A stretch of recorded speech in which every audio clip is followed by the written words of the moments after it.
you all for coming and welcome. Um, Olives are a fruit, not a vegetable. We'll start there.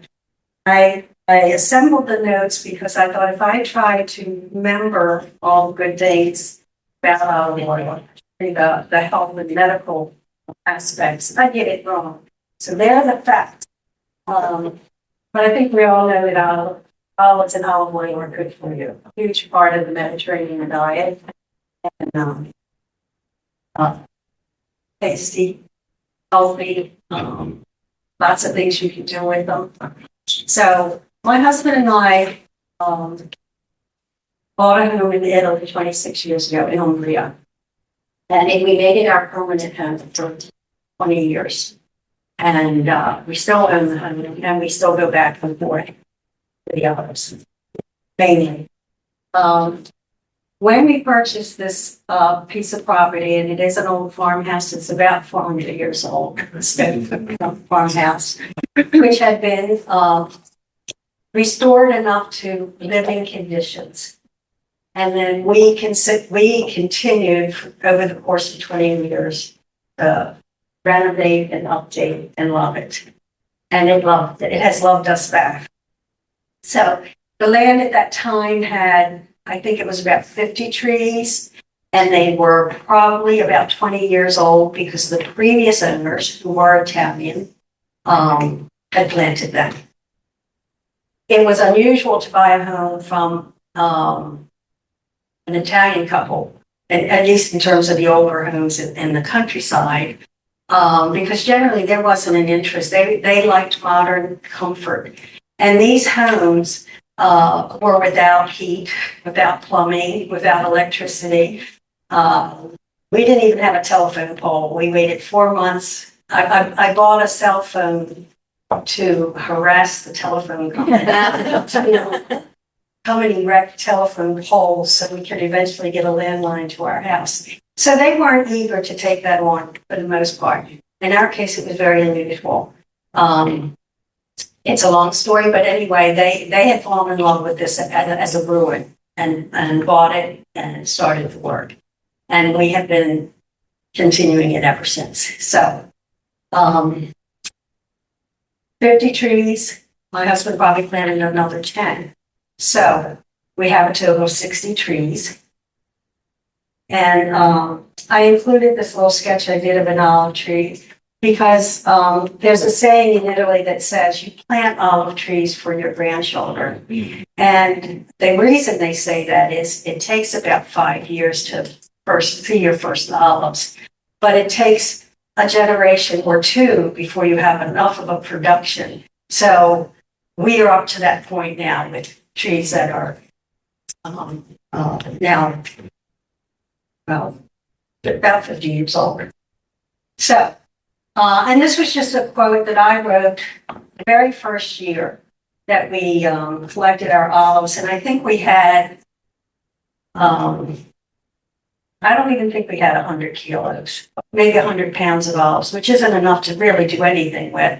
Except we joined, we gave them to somebody else who was doing the pressing and then just got our share of the oil.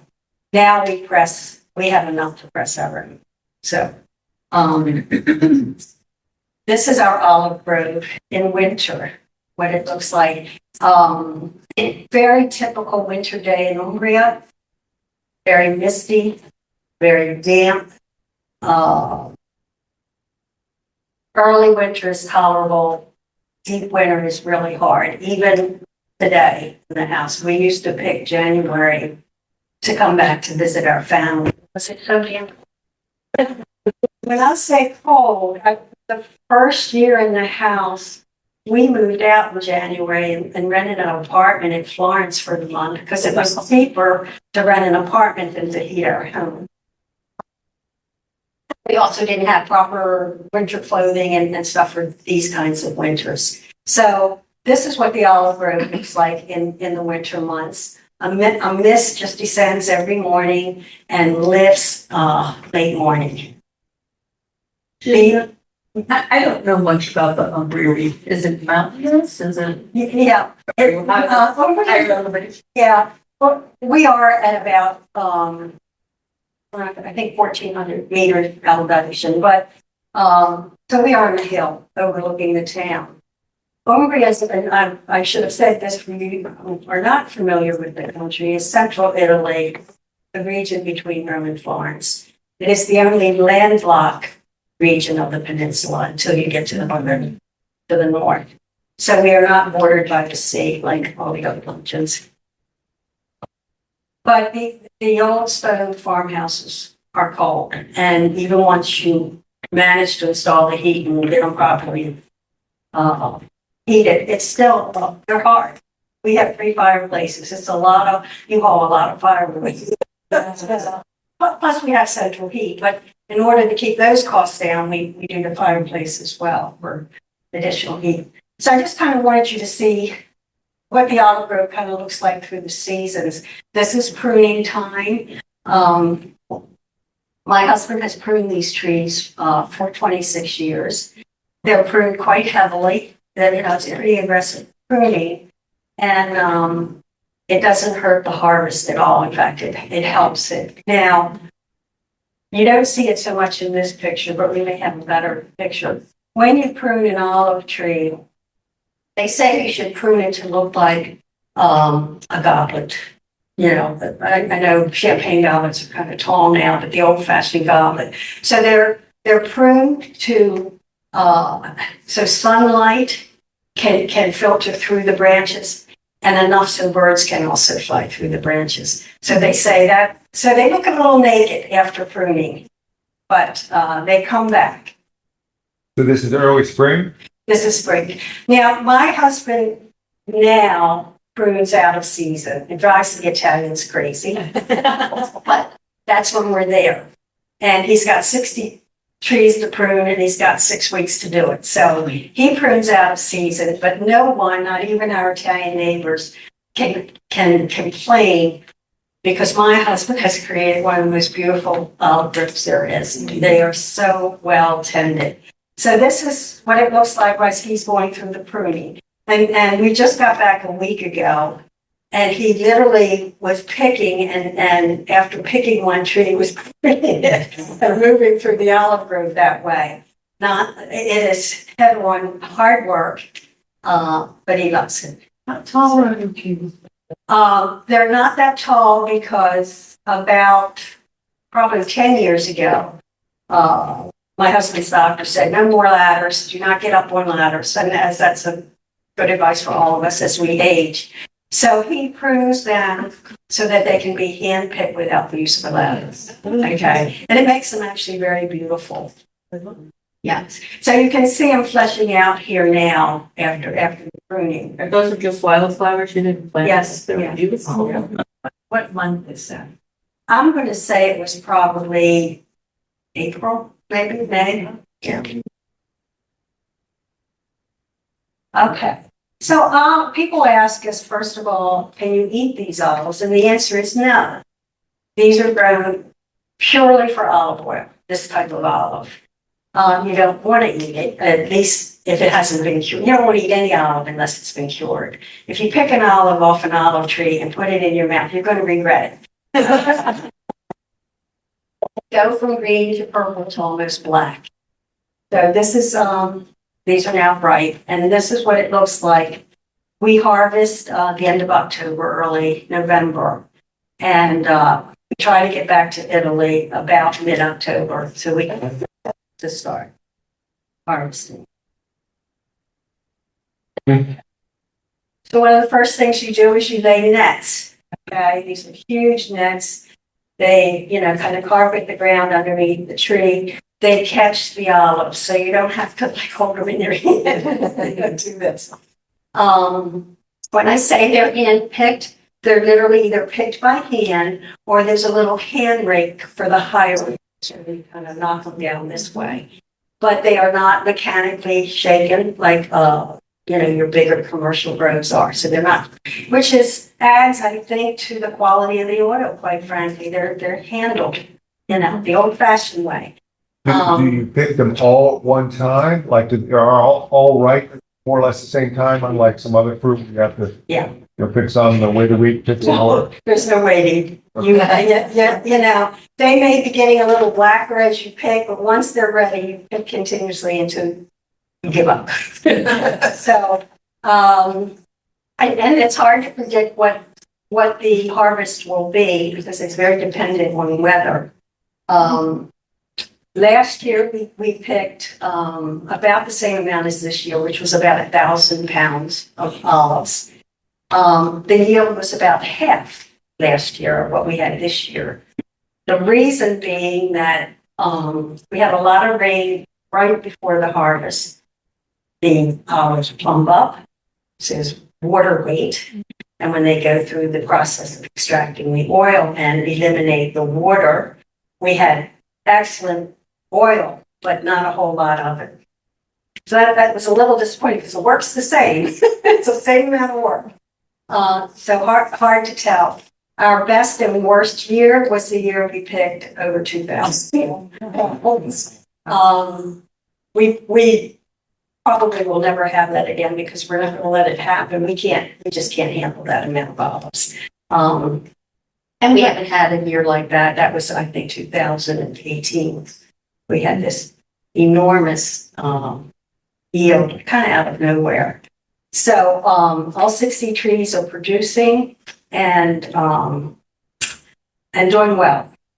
You can't kill an olive tree. You really can't. They're really hardy. They can withstand all kinds of climate devastation and abuse, and they will continue to grow. So this is a picture of my husband hand picking a much younger picture. I would guess that was probably at least 10 years ago. He is kind of almost maniacal. This picking, I can't get him into the house except to eat. I have a bell already. I do not pick. I am a fair weather olive picker because the first year I went out there, it was really, really cold and damp. And when you pull the olives off the branches, well, that too, but the branch, kind of vibrates. And I'm prone to migraines. What drove me crazy? Okay, I cook. So I cook for the pickers and I cook well. So that is my contribution. I was just gonna ask, how many people does he get to help him? We really typically don't have a lot of people because it's also a lot of work to have a lot of people because they're staying with us. So we did this year. There were 4 pickers and me cooking, and that's probably our average. A couple times a daughter and grandchildren will come, so we make up it there. Our one grandson is autistic, and when he was hyperactive, it's all get out. And we thought, oh, good, he's coming for the olive harvest. He's gonna clear the trees, right? He couldn't stand it. The sensory issues. And what drove him nuts were the olives when they hit the net and they would roll, and he would try to get them back, and then finally he just gave up. So he's grown into a really strong young man and a very willing worker, but he doesn't pick olives, but he's muscle. So we like having him. So. Okay, so this is just a picture of what it starts to look like once they're on the net. And then what happens is the nets, get kind of picked and rolled like this. And then from the net, they get dropped. Well, that's still on the net at the end of the day. Okay. So you can see the variation in the coloring. And these are beautiful, really. And once they're a little more ripe, they'll be even more. They're really lovely. Are they hard to remove from the tree, or they just Not when they're ripe. I mean, you just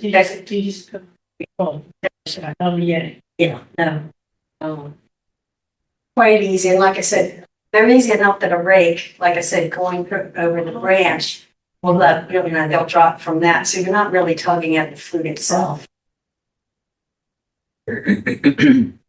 Okay, this is what probably surprises everybody. It takes approximately 10 kilos, 22 pounds of olives to yield 1 liter of oil. a little more than 2 cups. So, you don't grow olives to make money. Certainly not a small orchard like this, you know, if you're commercial, that's another story, but you grow them because you love the land and you like the oil.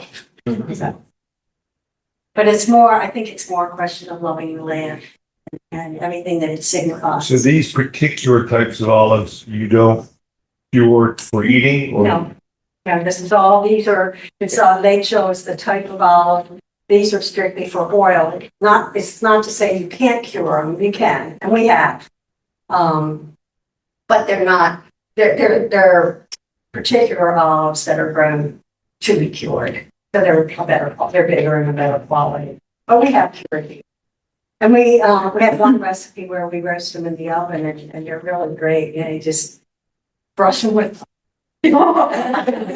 and then, you know, sprinkle them like with herbs de Provence or an Italian seasoning and just roast them and they're really, really good. So that is the equivalent of the taste of a cured olive.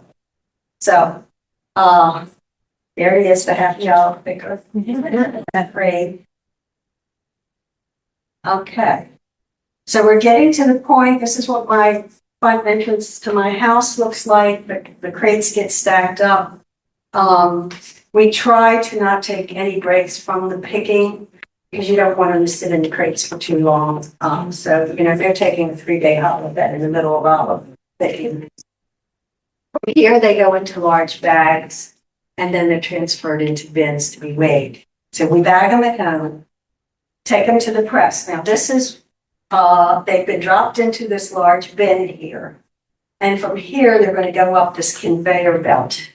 They weigh them, which is a very exciting part. and you stay there because it's like waiting for your child to be born. You wouldn't drop your olives off and come back. Yes. So, This is the press, and Yes. is it like a collective of, for all the neighboring? anybody who has olives will bring their olives here. If you do, you have to have at least 200 kilos to do your own press. Okay. If you do not, now if it's a small farmer and he has, you know, he has 2 olive trees and he has 100 pounds of olives, he will trade it in and get oil back. So that part is a cooperative. People just mix. But to have your own press, you have to have that many. So we do have enough to do our own press. So you drop them into this big bin here where they then dump them into this onto this conveyor belt. Okay, and they kind of fall into these grooves. And there's a vacuum that is sucking up the leaves and any twigs or anything. Because you can really, my daughter was really fixating on, look at how many leaves are in there. We gotta get the leaves out. So I don't get, no, they don't feel it. So. Doing this for a while, then figure it out. Yeah, and this is a very modern press. For the first, probably for the first 10 years, we used a press, we would take them to a press in Tuscany, which was a 14th century press. So the big old stone grinders and putting a place between mats and pressing it out. It was quite the experience. But it's a little cleaner. Finally switched over. I mean, it was a nice experience and it was just our olive oil, so it didn't matter. Well, it still doesn't really matter, but this press is in about half the time and goes through a much more sanitary. You know, but the old way hasn't killed anybody, so. Okay, so then they're washed where they're going to be ground into a paste.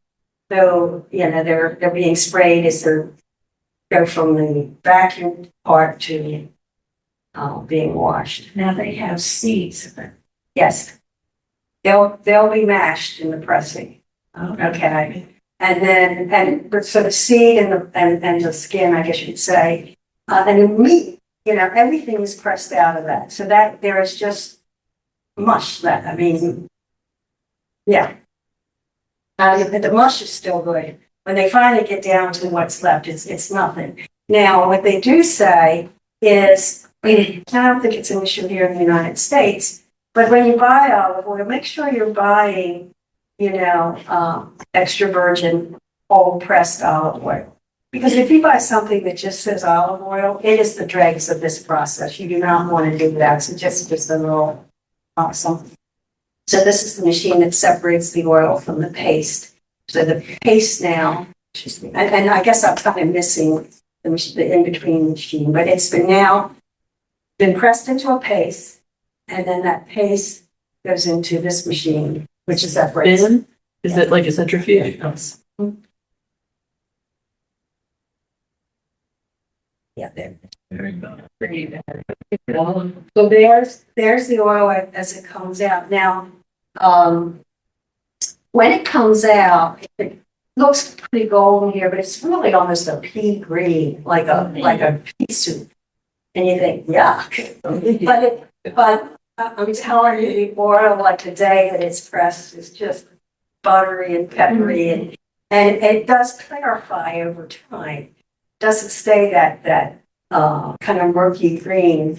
So that same oil will start lightening up over the years. So, and a lot of people ask, how long should you keep olive oil? If you've got it in a dark container, or at least in a dark place, probably up to 2 years is fine. If you have oil that's a little older than that, you can still use it.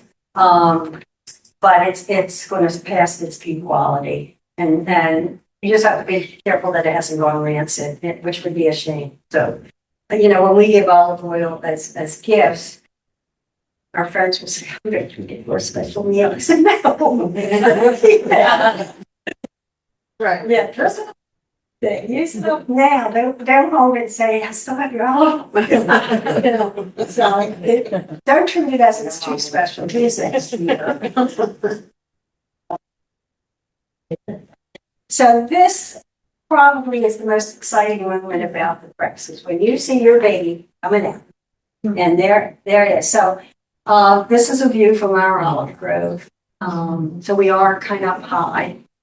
Yes. So one of the earlier shots, you had the bin of the olives, and they were different colors. Yes. Does that represent different stages of brightness? They would eventually all turn darker, but they're right. But even at that green, that green to purplish stage is whiteness. So do they taste, like if you separated all the greens from all the? No, I wouldn't say that. No, would it make a difference? I don't think so. Okay. So I think it'll always be a blend of different colors. Okay. It's the nature of all of us is. And, you're not going to have, 1,000 pounds of olives that are ripened to the same degree in one day. So the color difference that you're seeing in that photo is basically the color changes that you would see over the period we were picking. So, which is a good representation because all of them are ripe. Okay. But no, it would be interesting to know. I mean, you could actually, I guess, conceivably do that to see what the difference in taste, if any, there would be. But you wouldn't want. But you wouldn't want. I just got to trust that the mix is, yeah. So, It's kind of like apple pie. You have some that aren't quite ripe and some Right. that are ready. And some of them cut off spoiled parts, and the outcome is good. Okay, so El Marsum is the name we gave our house 26 years ago. It is an Arabic word because we moved to Italy from Egypt. El Marsum means where the artist paints. And when we moved from Egypt to Italy, my husband had lost his job because of the merger. So we didn't want to move back to the United States. We didn't have a home or job to come back to. So we said, we always wanted to go to Italy. Let's do this. And I walked into a sign store in Egypt. And this was a very low period in our lives because it was very unsettling. What on earth are we going to do? And, there was a sign and I just really loved the Arabic calligraphy. And, I said, I really like that. I'm going to ask him about it. And I said, are you selling that? Yes. Well, what does it mean? He says it means where the artist paints. And so we named the house before we even bought it. I had the sign and it was my affirmation that we were going to do this. And so that's where the name El Marson comes from. It's not an Italian name. Is that your artwork? Is that your artwork? Yes, yes. And over the years, when we do our labels, we've had grandchildren to draw pictures of the harvest, and they, have a label. I have a label for the year my one daughter turned 40. So they're very personal. This is one of this year's labels. We actually have two. The other one my daughter did is a very contemporary looking collage. So it's completely, family. This is just a family project. And Makes me think of homebrew. yeah. There's nothing commercial about any of this that we do. It is a labor of love, and we continue to do it. So, Question. Question, I see you've got a year on it. Do you have years like you do in wine that these are good years, this is the year to buy your? I think last year, for example, was particularly good because it was such, I guess, a concentrated of the flavor, once that water was pressed out. So, there may be some years that you just think it tastes better than other years, but it's not like a wine that's going to age well. Okay, I like to put the year on it for memory's sake. But also, one of the things that when you think about it, if you're buying olive oil, like at Acme, for example, and when we came back, the year we moved back was the year COVID. So we thought we were going to go back to Italy in 2 months and didn't get back for 2 years. So I had to go and buy olive oil for the first time over 20 years. I thought, well, how do you choose an olive oil? And you're reading the bottles and they're blends from not just different parts of one country, but from different countries. That's one question. The other question I asked myself was, well, when was this bottled? Nobody knows. How long has it been on this shelf? Where did it travel from to get here? So these are all great questions about, and I'm not knocking it because when we run out of hours, I wouldn't be buying it at Acme. But I certainly, took probably a half an hour that day going through by. But I think it's important to have a year. These olives were on the tree a month ago that are in these bottles. And you also know to use it up. Don't let it sit there, because if you didn't have a year on it and you kind of shipped it to the back of your shelf, you wouldn't know how old your oil was. Probably till you taste it. And you really wouldn't want something like this to go in. So when you were here 2 years, did you have somebody take care of the trees? We have a dear neighbor who is the man who has done all the building renovations on our house. And he watches it. Now, he wasn't, well, he usually watches it for 6 weeks, 2 months. No, that he was going to be watching it for 2 years. So when I say we've been very blessed by this home in Italy, we have. I'll just tell you the story that, I called him and I said, it doesn't look like we're going to be coming. Of course, and if you all remember, Italy is the largest. Yes. Right? When our town went into lockdown, it went into lockdown big time. And you did not even go to a grocery store that wasn't yours. You were allowed to go to your grocery store, 2 times a week. And other than that, they didn't see the light of day. So I had a friend go into my house the first call and said, please go into the house and remove food from the pantry, Right. So she did that. But she left my olive oil, she left the things that we keep always hoping, as we all were, this surely isn't what they want. And then the second call, I said, please remove all the jams and preserves, give the olive oil away, which we did. But then when I saw, another year went by, I called Graziano, who's the man who watches our place. And I said, please pick our olives. So he did. We gave 2 harvests away to him, and I'm happy to do it. They should not go to waste. But so that, I mean, that's kind of gives you an idea of what this has been like for us. This may have been the last. Oh no. Okay. People ask how long can an olive tree live? This olive tree is actually born. Now, my roots are Italian from southern Italy, Calabria. This is on my cousin's land. This tree is 1,000 years old. So I liked it because maybe the next one.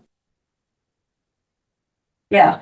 When they say you grow olive trees for your grandchildren, I thought this was a great example. 40 generations later, sometimes I look at my olive trees and I think some child, years from now may have a slide through this olive tree.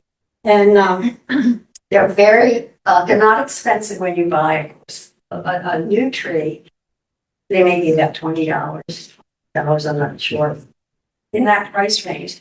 But they really, really get expensive. You start buying them for landscaping purposes.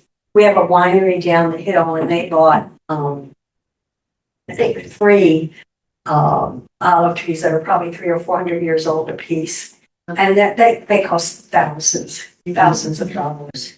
And even ours, I had a man from there today. He had just come up to the property for something. He looked over. And he just made the comment. He said, your trees are worth €1,000 each. I said, they're worth more than that to us. So, like I said, the medical aspects and what has been backed up in terms of how they benefit our health is on this sheet of paper. I want to just add something about the sacred aspect of the trees. I think there's something healing about trees, all trees, but olive trees in general are really considered healing. And I have watched over the course of these years, my husband in our olive grove, and I'm going to bring something personal up in it because it really drives home the point. He has a neurodegenerative disease with no cure. And yet we keep going back to pick these olives. And the first year we went back, it was to make the decision, do we sell the house and land and prepare for what they told us to prepare for? And I watched him and I said, no.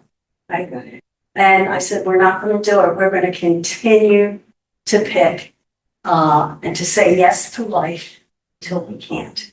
So he has not only held steady in the progression of the particular disease that he has, which is a very progressive disease, he has actually reversed the biomarkers for the disease. Much of that takes place in our olive grove. I have no doubt about it. And I can't do this talk without saying that. And the other thing, while I'm talking about his wellness, his wellness journey, heads up to the YMCA, Rocksteady Boxing, and all their programs. Game changer. So I am blessed to have a husband who can still do this, who still wants to do it. It's getting harder every year, but we're not giving up yet. So that is the story behind our olive trees. And then as an artist and a writer, yes. The soil. Mhm. What is the soil? I probably am not the person to answer that question. I know it's kind of very clayish. I mean, it's a clay type soil. He doesn't water, rarely fertilizes. We've gone through droughts. I mean, they're sturdy trees. We haven't lost any of them. A lot of depth, really. As far as the roots of the tree, Yeah. yeah, that's deep, I think. Can they grow over here or? Olive trees? Yeah. I'm sure they do. I don't know which parts. of the state. California. they grow. Yeah, Yeah. yeah. Okay. But on the eastern shores, anyone ever tried them on the east? I don't know. I would love to have a olive tree in my yard. Not because they're so ornamental. They're so beautiful. You know, And when they're cared for and pruned properly, they really are just stunningly beautiful. So I have painted them and, I've written about them. I've written quite a bit of poetry about it. And I have one, that I'd like to share today because it also tells me, expresses what I've learned about the land and about the tree and how, what it does to us in our lives and to the lives of others. The title of my poem is I Want to Grow Old Like an Olive Tree. I want to grow old like the olive tree, my trunk twisted and gnarled by the seasons, firmly rooted in ground, sacred soil, life-sustaining, life-affirming, life-giving. Divine grower, I pray that you will prune me often, snip away unworthy thoughts and worn habits that do not serve your purpose. Let them fall unheeded, unneeded, to rest beneath the dappled shadows at my feet. Thin out the untamed growth of years past, so that the birds may fly among my branches. Reshape my limbs to reach towards the heavens, to gently cradle delicate blossoms in the spring, to firmly hold the fruit that autumn will yield. I want to grow old like the olive tree. I want to bear fruit that my children's children will harvest in a far-off future. I want to hear the laughter of their great-great-grandchildren as they lay the nets upon the ground, sacred soil, to witness your blessings throughout the seasons. Life-sustaining, life-affirming, life-giving. I want to grow old giving thanks. What is it? Is there any other questions? Do you have pictures of your house? Do you have pictures of your house? I was just thinking that should have been the first picture. Why didn't you think of that? I did not. I did not, but I tell you what, you're all on the email list. I'll email you the stone. And aren't there blossoms? Yes, in the spring, little tiny white blossoms. There's another picture next time you do this. We don't have lots of pictures. Yeah, and you can tell, you can get somewhat of an idea of what the yield's going to be by the little tiny, beans that are going to turn into olives. And we called Graziano this year and said, "Hey, Graziano, how are the olives?" And his response, we of course communicated in Italian, was "Ci sono." That means there are some. I never repeated "Ci sono." How did they find bees over there that do that, or is it something? Is it the wind? I guess it's not beans. What the paper said to self-pollinate. Well, there's so. Yeah, because you don't need a male female. Right. The bees for butterflies have. So, I brought, some bruschetta so you can try the oils. And, what we did at home was the little pieces of bread had been toasted. Now, when we do bruschetta in Italy, we have obviously fireplace going in the end of October when we harvest. So we literally roast them in the fireplace, which gives it a whole nother flavor to the woodsy flavor. But bruschetta in Italy, the plainest bruschetta you can do is strictly bread, garlic, and olive oil. No dipping into pepper flakes and parmesan and all that. Just those three things. You don't need any. In fact, Italian cuisine, Italian chefs will tell you about anything you fix in Italy. You only need 4 ingredients, no more.